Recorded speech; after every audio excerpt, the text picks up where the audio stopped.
about her. So I'm going to allow her to share with our listening audience 5 fun facts that she would like you to know about her. Dr. Kitty? Thank you so much for having me. 5 fun facts. I am an island girl. I love anything bush, beach, water. I am a nature enthusiast. That's the first one. I Hmm. have 3 beautiful daughters. I just adore my daughters. They're fantastic young women. They're going to be great citizens of the Bahamas. 3, I'm a physical therapist. I love what I do. I've been a therapist for 26 Oh, years. That is wow. absolutely fun to me. There's no boring day. Everything is new and exciting. 4, I love learning. You put me anywhere, I want to learn as much as I can. And 5, I am an avid traveler and lover of culture, food, and fun. Wow, that's a mouthful. That's a lot. You packed a lot into that. I love those fun facts. I know you from one of those worlds, from physiotherapy, and then your name is everywhere. So welcome to the show. And once again, somebody who is known throughout the Bahamas. I mean, does a lot for diabetes. You've been on the show several times, but just tell us about 5 fun facts about you, Miss Raming. My one is very similar to Dr. Kitty. No cheating, no cheating. Go ahead. I love people. I Love love people. people, yes. I'm a nurse, I'm a mother, I'm a wife, I'm a grandmother. I am a neighborhood nurse. I love dancing, I love traveling Dancing. Okay. and gardening. All right. See, now we didn't learn that's a new one. I didn't hear about that dancing, so you need to take me dancing. So I'm looking forward to that. All right. So we got a little bit, we know a little bit of details about each of you. Today, you're representing the work of the Bahamas Diabetes Association in the Bahamas. That's the cap you are wearing. And so, straight off the bat, in the interest of time, we want to know a little bit about your association. So here is my question. What would you say is the core mission of the Bahamas Diabetic Association, and how has it evolved over time? All right, It we're trying to has, get a lot in this short time. So yes. who's the taker? Okay, so my name is Lindiana Raming again, the president of the Bahamas Diabetic Association. Our motto is to provide and promote optimal diabetes care to all. Our goal is to educate, consult, support, and advocate for those living with at risk for diabetes and those living with diabetes. We also tie in hypertension because we serve, both I and Dr. Kitty serve on Bahamas Healthy Coalition, HBC, part of Okay, the, yes, part of Ministry of Health. So hypertension and diabetes, they kind of go hand in that hand. was my next And question. we Is there a try to correlation? go, Okay. yeah, so we try to go with all the health that issues that contributes to diabetes and hypertension. But the Diabetic Association today, this year, we celebrating 40 years in the Bahamas. We Wow. are a member country of the International Diabetes Federation, and we continue to grow. We have kids with diabetes, support group for parents, and so we're so happy to have them log into connect with the Diabetic Association, and together we are just growing, growing, growing. Growth is always good, especially when you're growing it well in a positive way. So, we celebrate you. Congratulations. So you've been around for many years. So you should have lots of success stories. Tell us a little bit of some of the success stories, things that you've done within your association that has had a meaningful impact on improving diabetes in the Bahamas. Well, since we've taken over the Diabetic Association in 2023, because Okay. we are the new Bahamas Diabetes Association and we are focused on health because we all are health educators. The Diabetic Association is now being run by diabetic educators and persons with in the health field. So our focus is more into educating and advocating for persons with diabetes because it's the fifth leading cause of death in our country. So we're not a social club. We're all about educating and getting the word out that you can live healthy, long life with diabetes. And type 2 diabetes is reversible. So we continue to put on health education courses. We having 9 weeks to wellness. That's going to start the end of February. The Okay. last Thursday in February, we want to continue to have our support group. We meet once a month. We have our Zoom teaching via Zoom every second Tuesday in the month. We have our parents, kids with diabetes support group for the children with type 1 diabetes and their parents. That's the third Saturday in every month. So education and support and giving people hope in life is what we're all about. Hope is very important. So you mentioned this word, you're all about education. And I see our nice doctor, Dr. Kitty, has at the end of her name, I think, educator, right?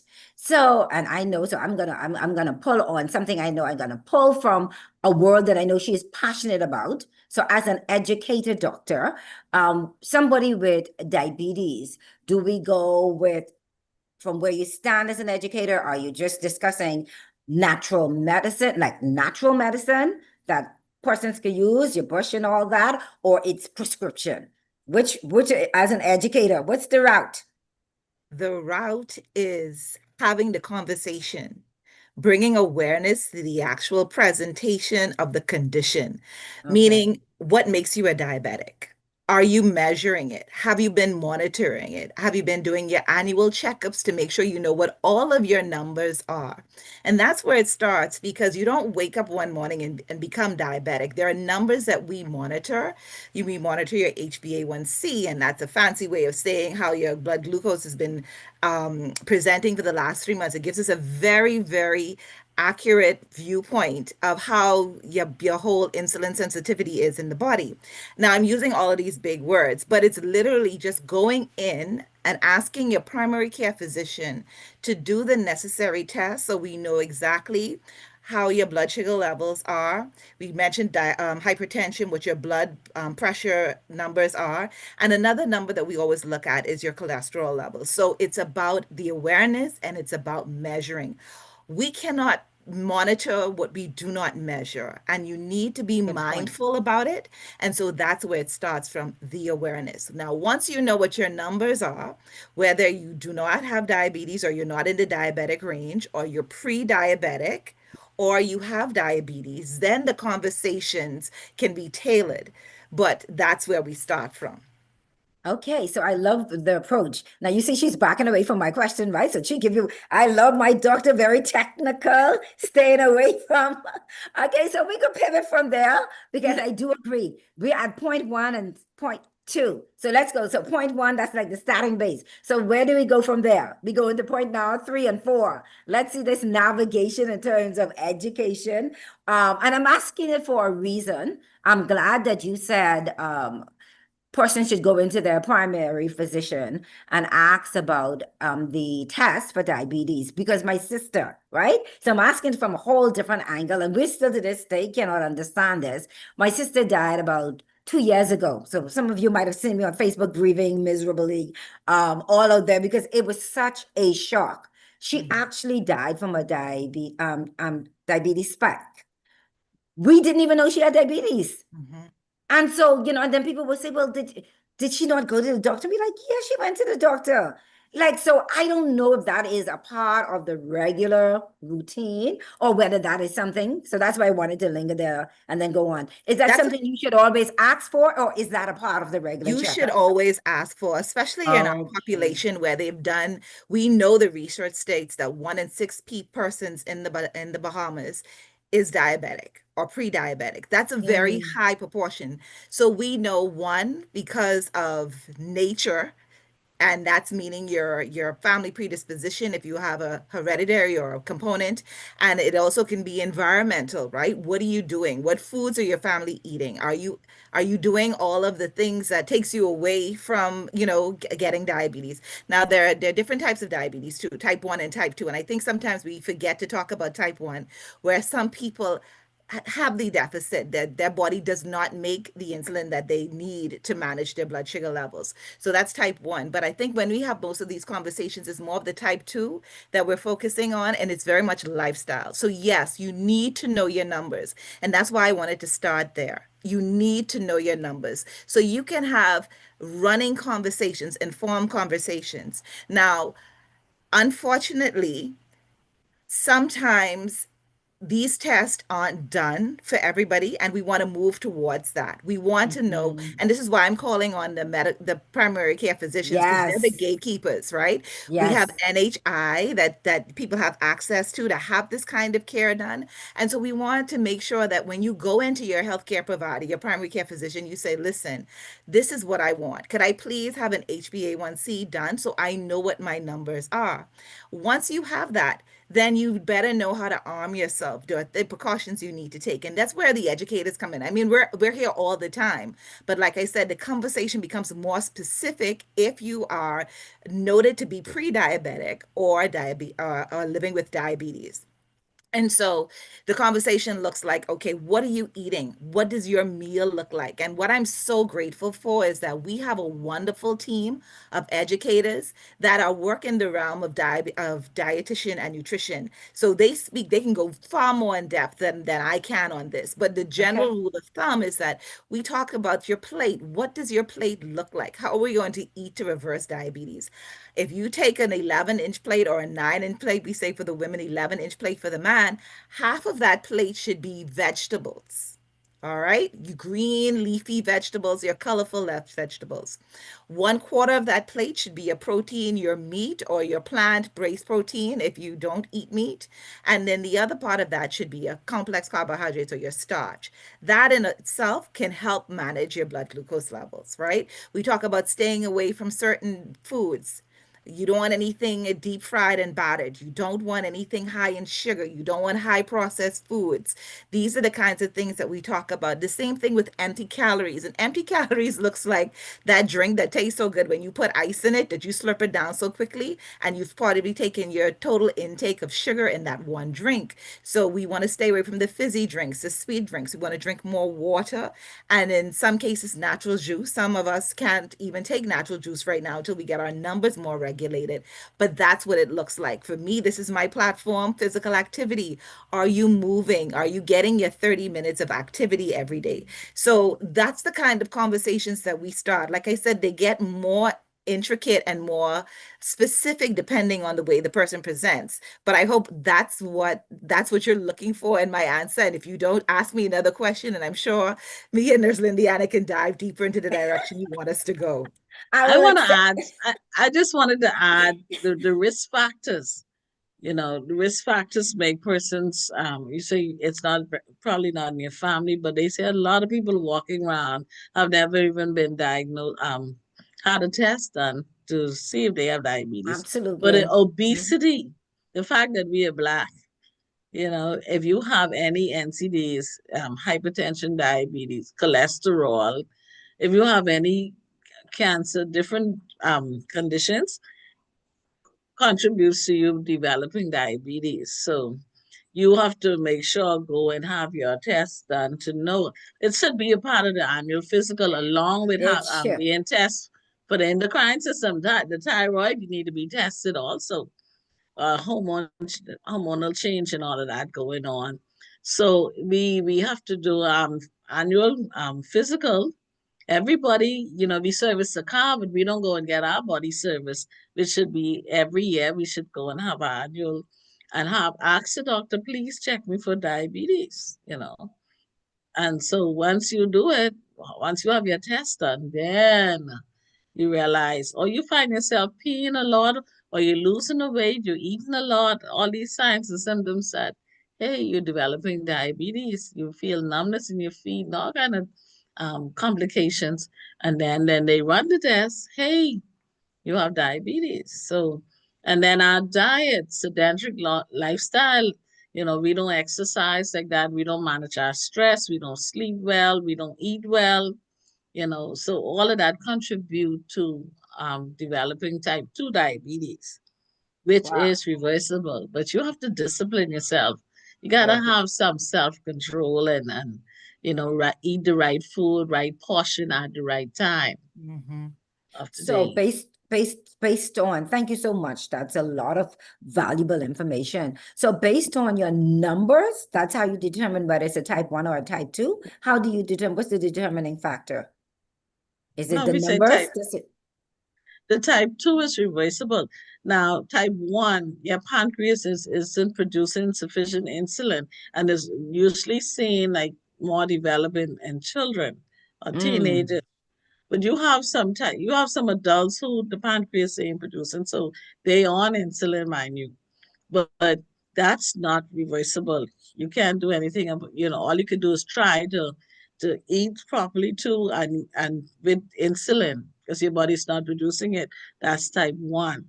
You have no you only could try it and manage it properly and but people who see the children eating, they can eat, but they have to match it up with their insulin. They have to count um their calories and all that. But with type 2, it usually seen in adults, like from you okay. around 30, over 30, then you Mm-hmm. develop that as type 2. Mm-hmm. And it's reversible because you used to be nice and slim and trim, and then you gain all this weight, especially in the abdomen And area and stuff. And menopause kick in. menopause kick in too. And that's why I say you need to have your endocrine, you need to have your thyroid check, It's no friend. Yeah, that's a good one. I wrote that down in terms of the thyroid. I didn't think about that. Yeah, it's I mean, hormonal, the endocrine system and the changes that goes on in the body. So we've got to be able to manage that. So we need to go and have our checkup done, do the blood works. No guessing. I don't want no doctor guess on me. Show me the facts. Run the mm, test. You know what I mean? the- We service the car, but we don't go get service. no, we So we scared of the really need results. to. I think we were scared of facing the truth. That's a hard one. I mean, I happen to be in that category also. So I'm working on it though. I'm working on it. I think as a people, so I'm glad that we're talking about education. I think from very young, just how we teach mathematics and all the different subjects. Health education is supposed to be, I think, a part of the Yes. sciences, but I think we need to teach it in a very practical way from very young, telling our children, they need to know their numbers, they need to know ABCD, so that as they go older, because I do not know where the fear of going to the doctor, I don't know where that came from. So it had to be passed down through the generation, I guess. And what's happening now is too much of fast food. We used to Yeah, have to, yeah, you used to have your exactly. salad, you used to eat home. You had more Yeah, vegetable. You couldn't, my kids couldn't get their meat until they eat their vegetables. And right. you drink water with all this soda and all these different junk food, but we eating is not good for the body. And you having all this even constipation going on because the kids are not even having vegetables like that. They're not having So vegetables, and they're not definitely some of them not drinking water. water, I agree. eh, Yeah, I agree. They have to have something heavy sugar content kind of things. And and I'm not knocking parents. I do understand. I'm a parent. I was a working parent. I had twin. Well, I have twin men, but they were twin boys at that particular time. So I know life is really it's difficult. It's difficult, especially in school. I was in college trying to navigate college, boys and home and all that. Lots going on, and then a full-time job. And in the Bahamas. Unfortunately, a lot of the women don't have the luxury, that's just the reality, of Mhm. staying at home if they have children. As a matter of fact, some of the men telling you straight up, and not that that's not just connecting it to our subject that hey, I need you to work to give that support. Right. So I think I'm glad that we're having this conversation because now it becomes a family challenge, a family necessity that need to be approached with sober-mindedness. So I'm calling on dads who are married, husbands, even if you're not married, this is a very serious conversation we're having here with these educators on the show. Because in terms of diabetes, who knows anything about our statistics in the Bahamas? Could you give that back to us, please? Because I think we have some of the highest incidents. If We I'm not, do. We we do. do. One in six. One in One six in people. six. Yes. So you count Pre-diabetic. one, two, three, four, five, six. One of them. Yes, and actually, the statistics for World Health Organization is expecting that or globally to increase if we don't change our behaviors. And I just want to go back to something that you said. Nurse Lindiana talked about, what our risk factors, and you mentioned it. Stress is a major risk factor Yes. for diabetes, right? Or for high increased sugar levels as well as hypertension.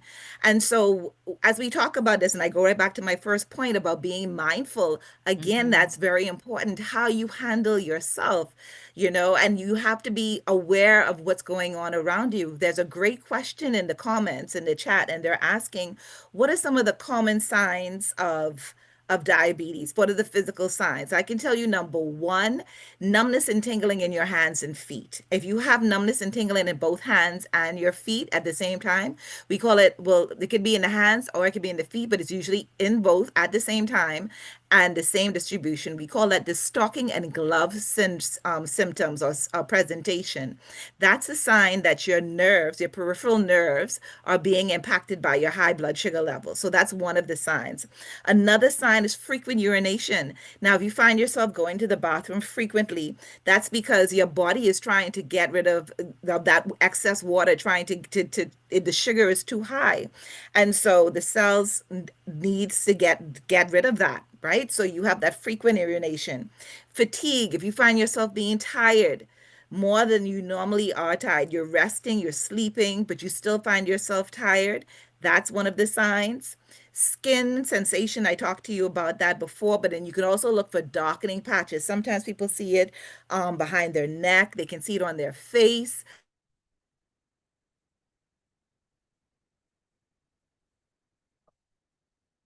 If you have a fruity breath, all of a sudden your breath smells very, very sweet. That is one of the signs as well. So those are some of the signs that you can start looking at. But the most important thing is going in there and asking to have your blood tested for high sugar levels, high glucose levels. Oh, you gave some great information. So I was just going to the chat. I'm going to the room, the Zoom room. So I'm glad that you were in the chat. I think you sort of answered this question, but I'll still allow you to address it. It says, thank you, feedback. This from Edward. I think Edward is all the way in Ghana. I think Ghana, that's where he's listening from, somewhere in Africa, I'm sure. Correct me if I'm wrong, but I'm almost certain. He says, thanks so much for this kind of education. But I want to ask if diabetes is just genetic disease. Is it a genetic disease? So I think you started, but you can reiterate your response. That's I the wanted question. to, yeah, I wanted to add, that's why we asked for family history, because like Mhm. everybody in the house kind of eat alike. So if you see the husband get diabetes, then the wife get it. She have pressure, he have pressure. And then you look at, because everybody eating alike. You have the risk factors. The fact that you have it in your family, that don't mean you have to get it. You can change your lifestyle, Wow. so So we Words you of we can try, wise. yes. So it's in your family, but you start eating healthier, you start exercising and watching your portion size and managing. You don't have to necessarily end up having it too. So But that's a I great see. that's a great point, and there's something that Yes. we say in our physiotherapy circle because we deal with a lot of non-communicable diseases that impact the way your body moves and functions. So we have this saying, right? Your genetics is your bullet, but your lifestyle behavior is the trigger of your gun. So you can Mhm. have that genetics in there. And yes, to his question, there is a genetic component because there is sometimes, well, the way your body produces the insulin, its insulin in sensitivity, and the way your body handles glucose can be passed out in the genes. But that genetic information sits there in that bullet. But like Nurse Blindiana said, now that you're armed with that information, if you think that you may have that, and that's because one of your family members may have had it, then now you're going to go above and beyond to make sure that you do everything to make sure you don't lose that bullet, right? So that's when the physical activity comes in. That's weight management and making sure you don't gain too much weight. That's not smoking, staying away from alcohol, making sure you rest, making sure you make healthier choices when it comes to the food and the beverages you consume. So yes to your question, but yes and a whole lot more. Do your due diligence, be mindful about the choices that you make because they will determine or sometimes push, the development of the diabetes conditioning. Mhm. Great information here. I love your statement. Genes load the gun, but lifestyle pulls the trigger. Never heard it that way. Well Yes, said. I like Um, that. love it. So we're going to go in the interest of time. We're going to go to a Zoom room. Anyone in the question here is an opportunity that you can ask additional questions. We seem to have a really full Zoom room. Anyone else would like to make a comment or ask a question? Anyone? I'd like to All make a right. comment and ask a Okay, go question. right ahead. Thank you for the information. Education indeed. Share some information is very important. I remember having been one of Dr. Kitty's patients, physical therapy, I think in December 2003, thereabouts, for 7 months due to an injury from an old injury. So I'm Mm, familiar with her background and her qualifications. So I'm very pleased to see her on the program today. Hope we have more from her. yes. Thank you. Get the best. Go right Get the ahead. best. Exercise. The importance and value of exercise in ensuring that your lifestyle is such that you can ensure that you either manage or avoid the development of type 2 diabetes, particularly with regard to seniors. I'm 73 years now, going on 74. And so Wow, you look good. thank you for that. God is good. The point is that seniors really cannot exercise to the extent that they used to back in when we were 20, 30, and 40. And so one of the important factors that came out to me some time ago was that one, exercising 5 days a week, as opposed to exercising one day and taking a break to recuperate, and then the third day. In other words, taking days off to ensure that you don't damage your muscles and your ligaments, etc. Can you comment on that for me, please? I certainly can. So, it's this is my basket of goodies. So, what it is yes, you can't probably do the same aggressive activities that you did when we were younger. But I would even say that's not even entirely true because you condition your body. What's happened is that many of us have not really pushed ourselves, and I don't want to use push ourselves. Let's use the word condition ourselves for certain levels of activity. Now, I know you're a cyclist, so you've been there. But to your point, yes, at this state, maybe the exercises that you want to do, you're unable to do for whatever issue it is. And I'll come back to that. But what I want to start with is that your exercises, your physical activity could be modified for however you present. So as a physiotherapist, I meet you where you're at. So if you only can lift one hand and one leg, which is usually the case in somebody who's sustained a stroke, I can still give you a very, very appropriate exercise program.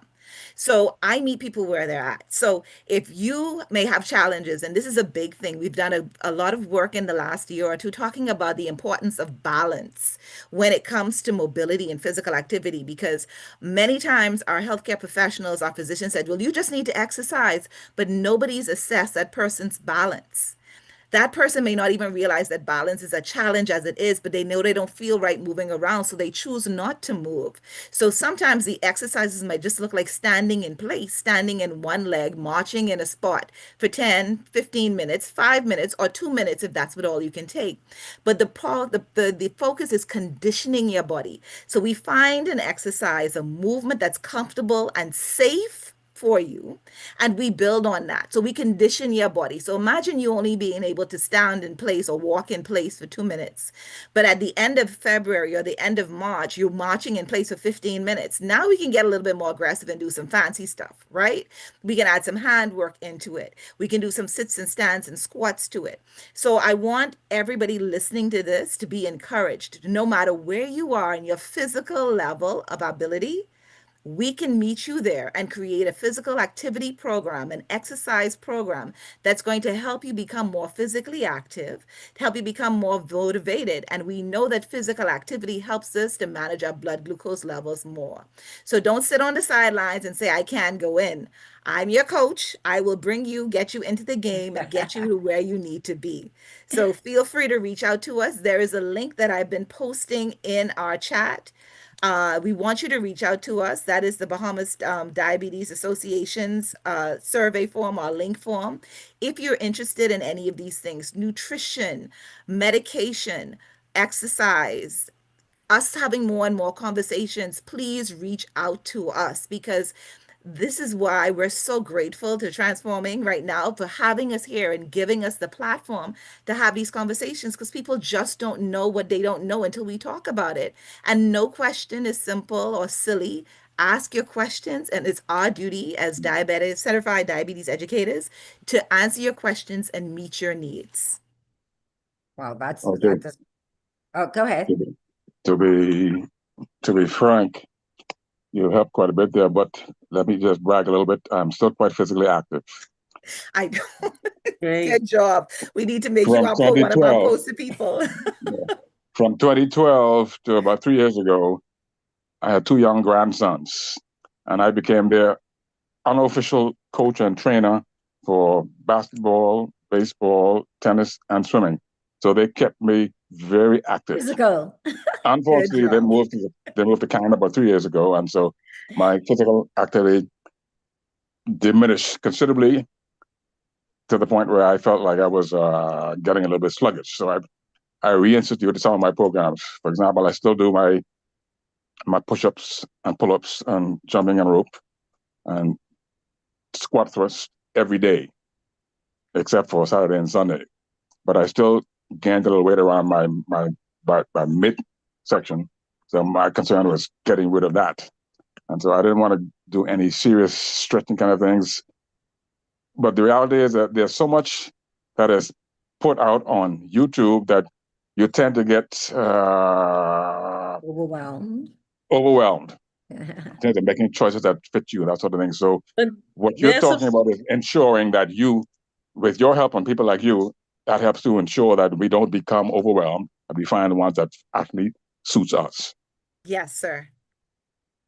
and All the right, Ms. famous the Rami, go famous ahead. the famous saying is use it or lose it. Yeah. So I you saw know if somebody you got a don't. hand too. Sorry, just Richard. Richard, go ahead and mute your mic. Yes, greetings from Ghana. Good Oh, evening. Good Greetings, evening, my welcome, Richard. friend. welcome. Greetings, Dr. Kitty. Aquaba. Yeah, thank you, Vedasi. And then hello to Dr. Kitty, my own Dr. Kitty. I want to ask two questions. One relating to okay, have I have understood or I have heard and learned somewhere that most diabetic patients with their drugs, it affects their potency especially with the men, affects their potency. And is there any other ways of, if that is true, is there any other ways that is well advised to handle situations like that? Okay, so that's a great question. But I will say this. I mentioned earlier about your nerves having numbness and tingling because of the extra glucose or the excessive glucose affecting them. It's the same thing that happens to your Especially for smaller diabetic blood patients vessels. who, let's say, unfortunately, have the diabetes in a stage where they are very young, and then they are can the pharmaceutical like the pharmacological, like how should I put it, the activities that we do Mhm. be the soul? Can it be a soul healing process or restoration process for diabetes without concentrating on pharmacological stuff? Okay, so um so let me start with the beginning. I can't speak to the medication Okay. per se on that level yet, but let's talk about the damage that occurs because of the excessive blood glucose in the blood.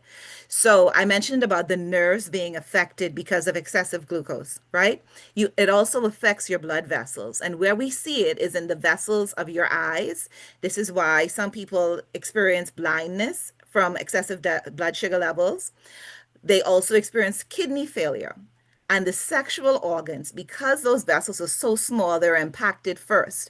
So many times the damage is done by the high glucose levels, even before, if there is a side effect of the glucose managing medication kicks in, that damage is done because of the excessive glucose. So I just want to clarify that up. And so this is why we really try to promote very early that you need to know what your numbers are, because if you are pre-diabetic, the likelihood is that you are going to have damage to your blood vessels of your eyes, your kidneys, and your sexual function, as well as your nerves. So that is why it's so important to know your numbers. Now, like I said, because pharmacy is not my realm, we do have diabetic educators that are pharmacists, and I'm so grateful for them.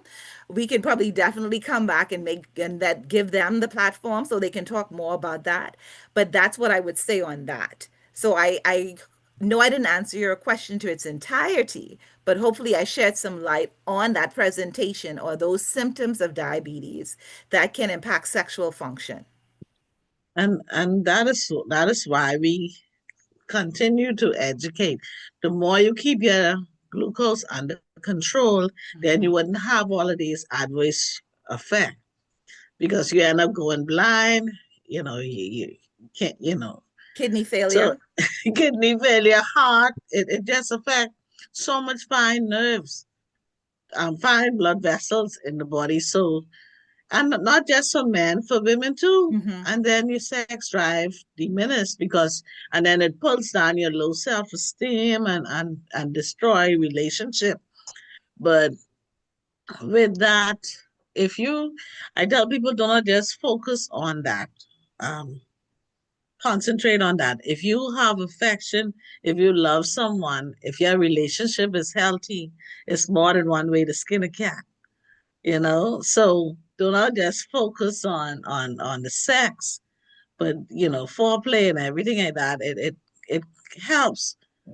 And if that person continue to keep their um, diabetes under glucose under control, everything will you'll relax. You see, you're too tense up because you're stressed out about that. You're just focusing on that area of your life. It's more Right, to life. right. Now to go back to Richard's Companionship and point, everything.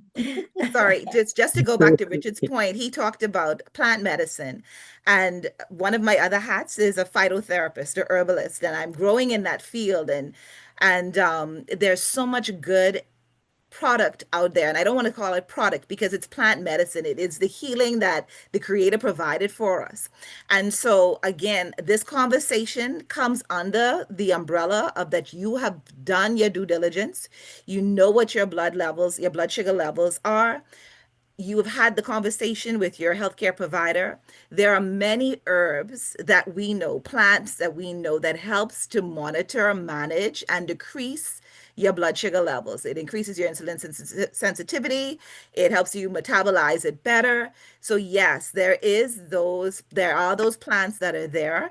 I don't want to call them non-pharmaceuticals because they are the first pharmaceuticals. But for the purpose of this conversation, plant medicine offers so much support and help, but you have to know what your numbers are. And you can't just think the plan itself is secure. You've heard through this conversation, we've talked about lifestyle behaviors. So it's not just drinking a cup of tea or drinking some tincture. It's about the exercise. It's about getting enough sleep. It's about stopping smoking and drinking alcohol. It's about resting. I said that already. It's about managing your stress level. So all of those go part and parcel. But I want you to know that nature has provided a lot of support, wellness support, when it comes to helping regulate blood sugar levels. I'm so glad you brought that to the conversation. You know that where I was going at the very beginning. Why you playing me like that? You finally came up Because with it. we had to put everything in perspective. We I know, live I Same know, I here. realized I followed we you. live we live in right now in a time where we want a quick fix. Everybody wants a Yes, quick fix. So the yes, conversations I get all the time. So Doc, what you get for this? Doc, what you get for this? Doc, I need a little help in the bed. Doc, I need a what else are you doing? You can't go and beat your body bad and then drink a cup of tea or drink some right. tincture and figure you're going to wake up like Superman. That doesn't work like that. You can't work You a navigated. 18-hour day, right? Put on some makeup, drink some tea, and feel that you're going to be on top of the world. It has to be it in its totality. And as a diabetic educator, I need to stress that the reason why we probably have diabetes right now is like Nurse Lindiana said, we eat the quick food, the fast food, drink the quick drinks. I need a sugar rush. Let me drink this malt or let me drink this soda because I need to boost up my sugar. And we've gone to the quick fixes, and the quick fixes have broken us down over time. And so, yes, plants bring a lot to the table, but you just can't put two raindrops on this fire and expect it to to what do you call it? Just smolder out. It has to be part and parcel. And yes, it is my platform. It's what I do. It's what I love. But I have to put things in perspective, and I need people to understand that we have to approach this in a very holistic and practical and educational way. You navigated that very well. You could be a Thank you. politician. You navigated that very well. I love that. But it's very true, though. I love the foundation you laid. On the back end, you mentioned, hey, these are additional support available out there. I know Dr. Day will still be in here saying that we have limited time. So I'm just going to allow you to end with what kind of plans you have for the present and for the future. Say a little bit about that. And then over to you, Dr. David Williams.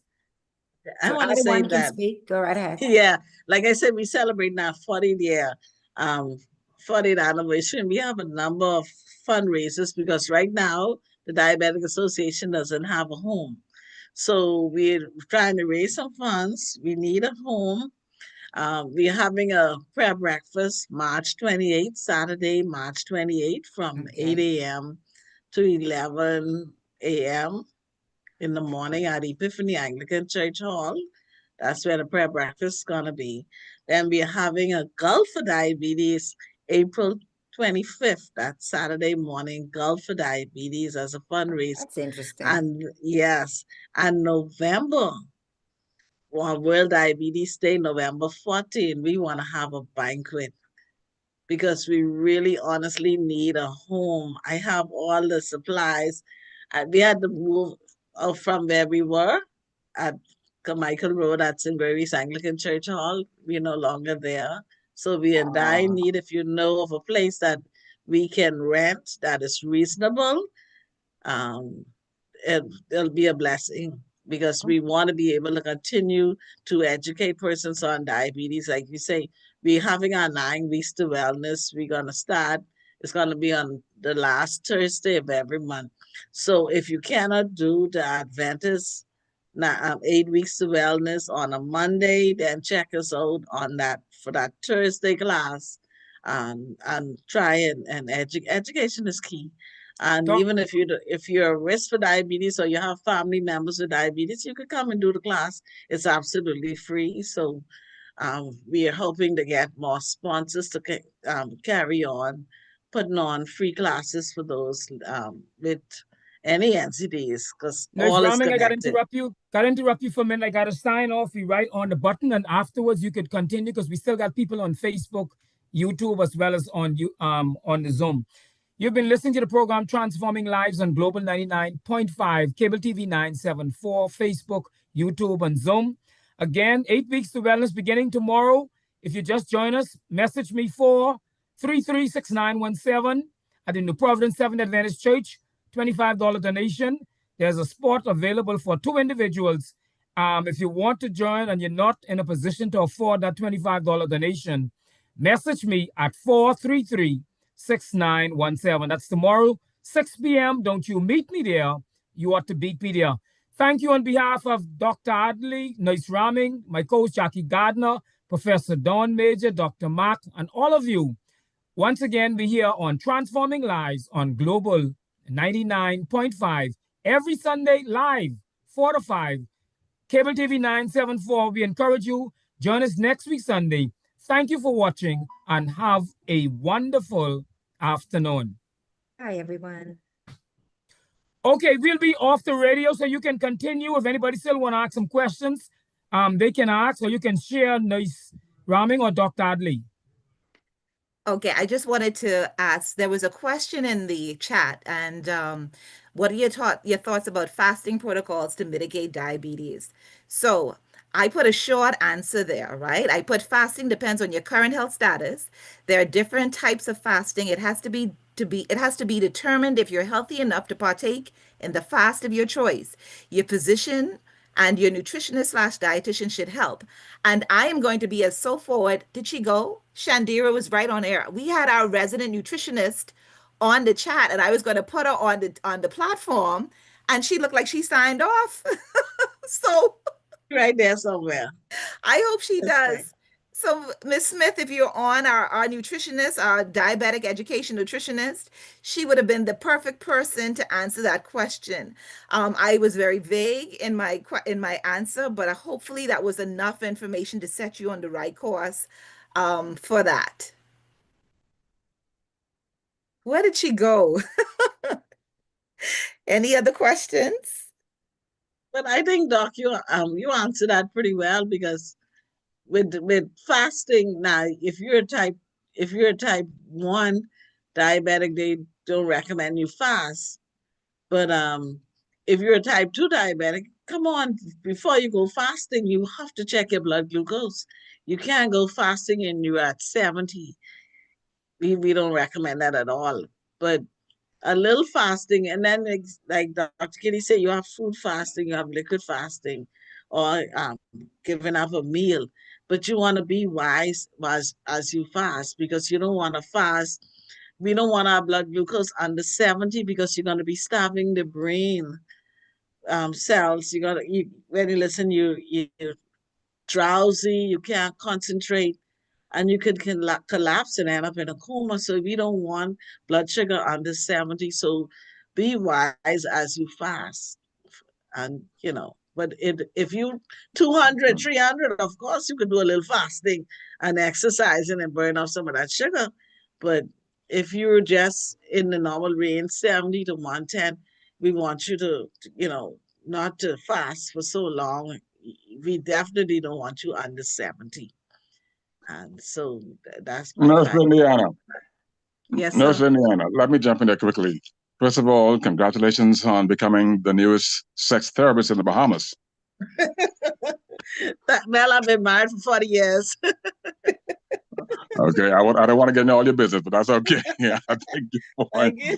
But listen, let's go to your concern about the headquarters. As a business person and a strategic management person, I'm concerned about the fact that you don't have a headquarters. You said you've been in the Bahamas for 40 years and you don't have a headquarters?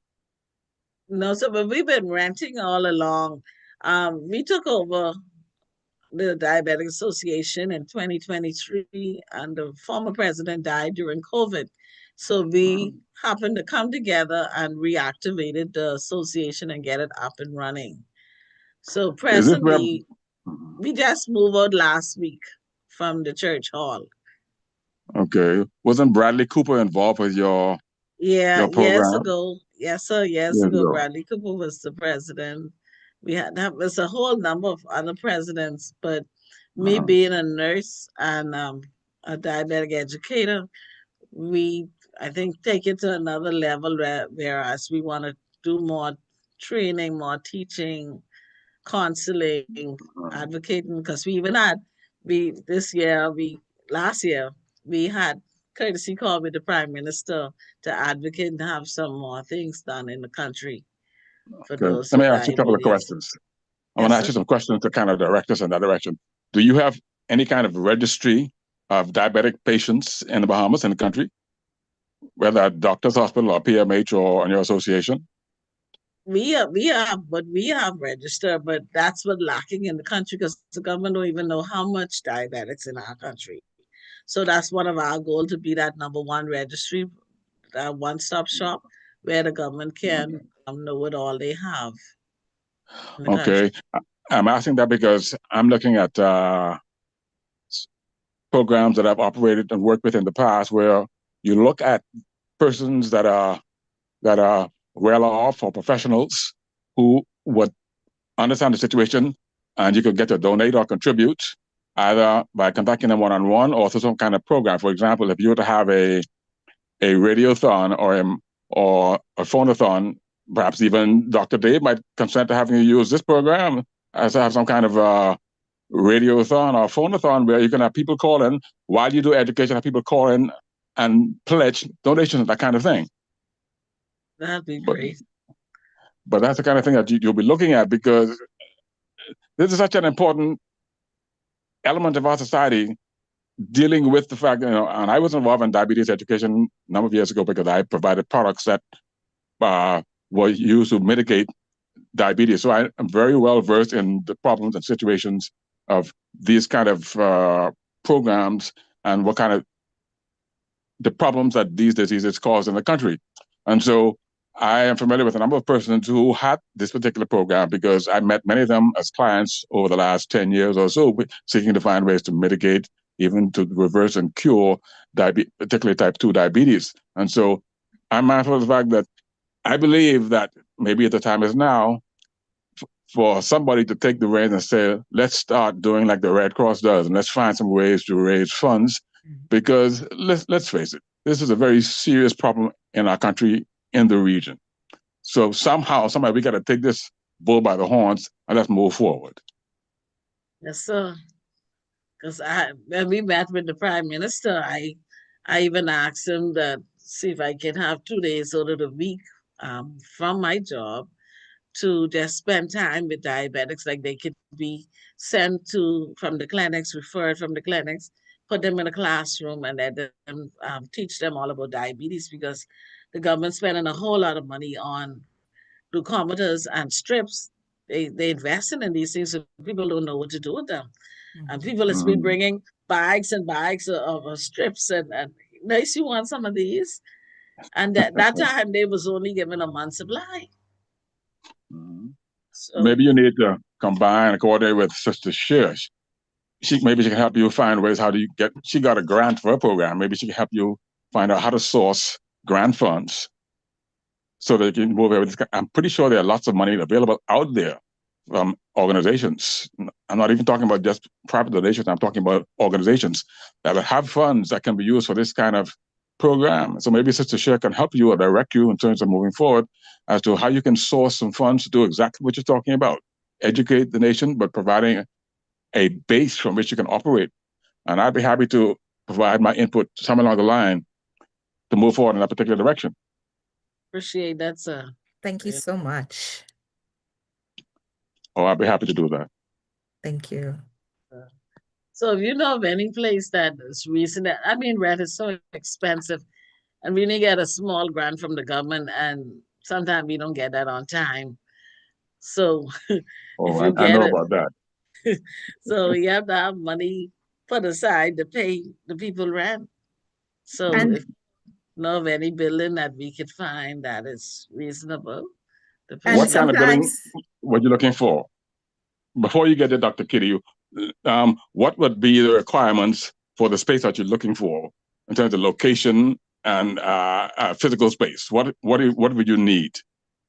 We would want to be centrally located so persons can catch the bus or be able to come there. I don't want to be too much in the east or too much in the west.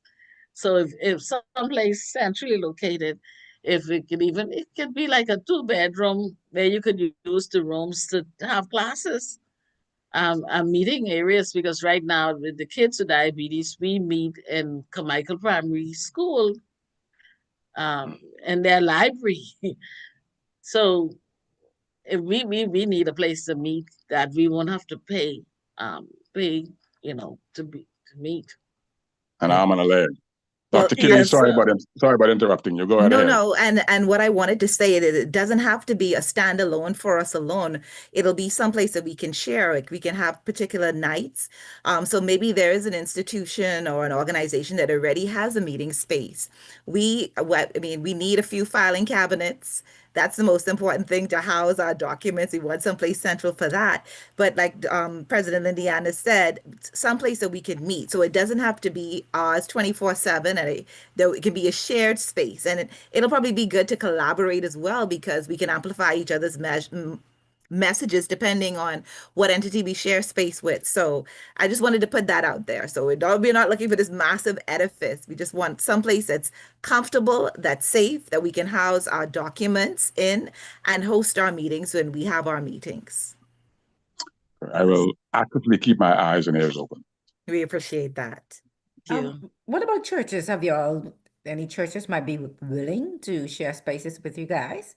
That seems like an ideal place. Some of them have really extra rooms and etc.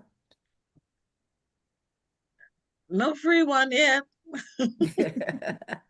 Yeah, no, that might be something though. You might want to send some random, some letters around, just reach out, some fielders. But very interesting because your services are really needed. And so we support you on that. So I think, is anyone else? I know it's Sunday 5:15. Any other questions before we end the show? All right. So I want to say thank you. Are you open? One question. Are you ladies open to doing more radio programs Oh, of this nature? Yes, we are. do. Okay. The rest of our team also, we have a very multidisciplinary team of professionals that we all in this together. Yes, Okay. All right. But the professor, I mean, he's right with you. So you made you hit some deep spots right there. So great. Connect with the professor.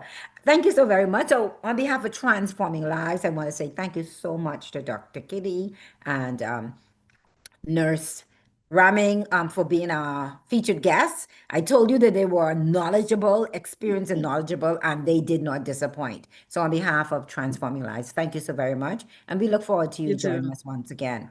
Thank you so very much for staying with us these extra 14 minutes for those of you on Zoom, in the Zoom room, and those on Facebook. Goodbye, everybody, and have a wonderful Sunday. Bye. Thank you so much. Have a great Thank evening. you very much. Appreciate it.